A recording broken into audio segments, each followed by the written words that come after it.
Bakunzi b'ikiganiro igihe c'impemburo ndabaramukije amahoro ya Kristo. Ijambo dusanga ari mu butumwa bwiza uko bwanditswe na Mariko igice ca 5 murongo wa 25 gushika 34.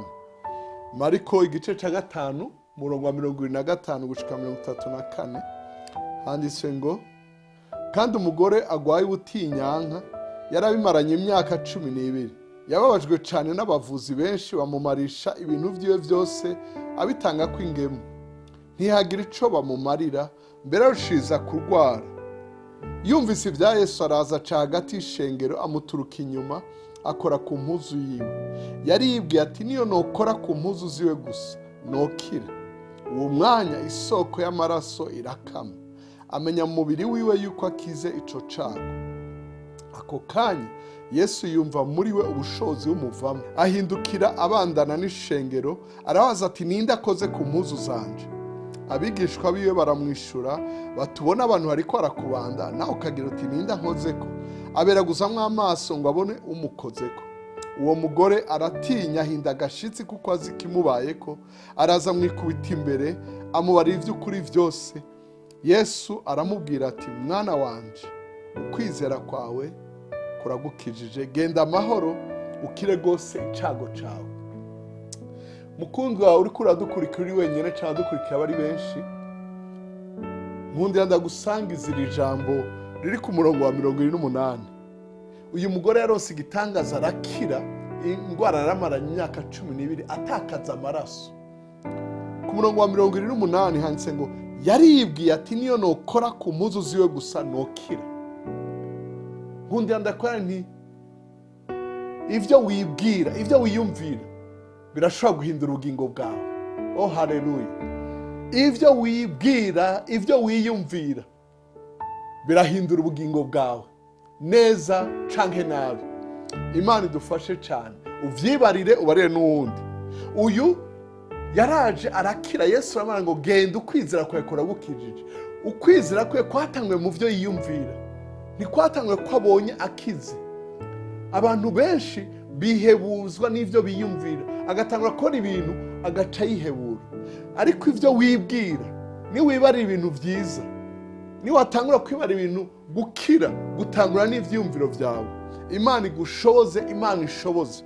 Hariho umwana w'icangazi yaragiye afata umwandu, umurage, umugabane se yari yamuhaye, aragenda arawonona. Mugabo ari muri izo ngorane yifuza no gusigarizwa n'ingurube. Muri Luka igice ca 15 murongo wa 17 aravuga ngo yisubiramo aribwira ati abakozi ba data bararya bagasigaza, je ndagowe, reka ngende namusaba ikigongo. Bibiliya yatubara ngo yarakiriwe ha umunsi mukuru, yambikwa ibirato, yambikwa ikanzu nziza, agaburirwa inyama ziryosha umunsi mukuru, bitangure kuvyo yibwira, kuvyo yiyumviriye. Ho haleluya. Hari wundi yafashe urugendo aja mu gihugu ca kure, avuye i Siriya aja mu Gisirayeli. Uwitwa Namani yari umugabisha w'ingabo, yari umujenerali akomeye, yamanesha urugamba ariko agwara imibembe. Yumva yuko muri se hari ugukira, afata urugendo ariko agenda afise ibindi yishizemo. Ashitse Elisa ntiyamwakira, arungika umuntu wo kubana ngo naje koga muri Yorodani.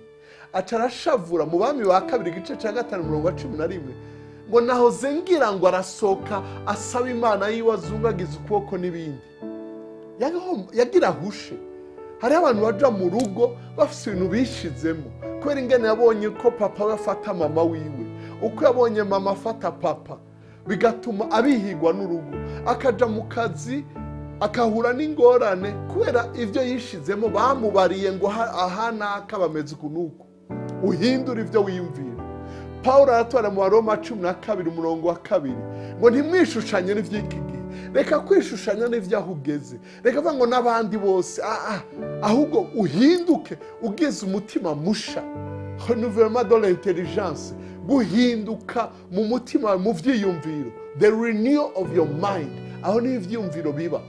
Imana ishimwe cyane. Uyu Paulo aratwara ingene dukwiye guhindura ivyiyumviro mu Bafilipi igice ca 4 umurongo 8 ngo ibisigaye ibishimwa byose ivy'igikundiro ibibereye ivy'ingeso nziza ivy'akarenzo ibiri excellent hallelujah abari byo mwiyumvirako. Ahandi bavuga ngo set your mind, muri Kinyarwanda bavuga ngo abari byo mwibwira. Wiyumvira iki? Wibwira ibiki? Muri Yeremiya 29 aravuga ngo nzi ivyiyumviro ndabiyumvirako. Ibi yabibariye abari mu bunyagano, abari bagowe. Arabarira ngo nzi ivyo mbiyumvirako.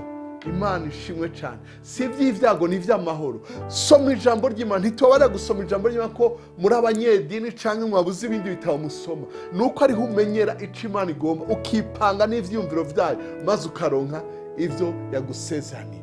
Mukundwa, ashobora guhitamo kwiyumvira ivyo ubona, ivyo abantu bakuvuga ko, kwishamo ko abantu bakwanga. Niyo bogukunda gute waramaze kwishamo ko bakwanga, ntaco bizokora. Wamaze kwishamo ko iwanyu muri abakene muzopfa muri abakene, niyo wotunga uzopfura umukene mu mutima, ntuhaga, wamana umutima uhagaze. Ndakwifurije rero kugira ivyiyumviro, ivyo wibwira bihindura ubugingo bwawe neza. Imana ishimwe cyane. Mu Migani 23 umurongo w'indwi bavuga ngo kuko uko yiyumvira niko ameze, umeze uko wiyumvira.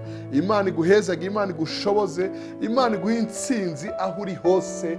Ugende wiyumvira ibintu vyiza, ntaco bitwaye, uragwa neza, uragira morale, uragubwa neza. Imana iguhezagire, ufate ingingo yo kwiyumvira uko Imana yiyumvira, si ivy'ivyago n'ivy'amahoro. Uyu yari yiyumvira ati, yari yibwiye ati niyo nokora ko ndakira. Abandi babonye resulta, babonye ingaruka, ariko ntibari bazi iyo vyatanguriye. Imana igushoboze, Imana igufashe, mwemu yera kurongore, uhinduke, umererwe neza mu vyawe no mu bawe aho uri hose, mw'izina rya Yesu Kristo umwami n'umukiza wacu. Amen kandi amen. Urakoze kudutega yombi no gusangiza abandi ubutumwa bwiza.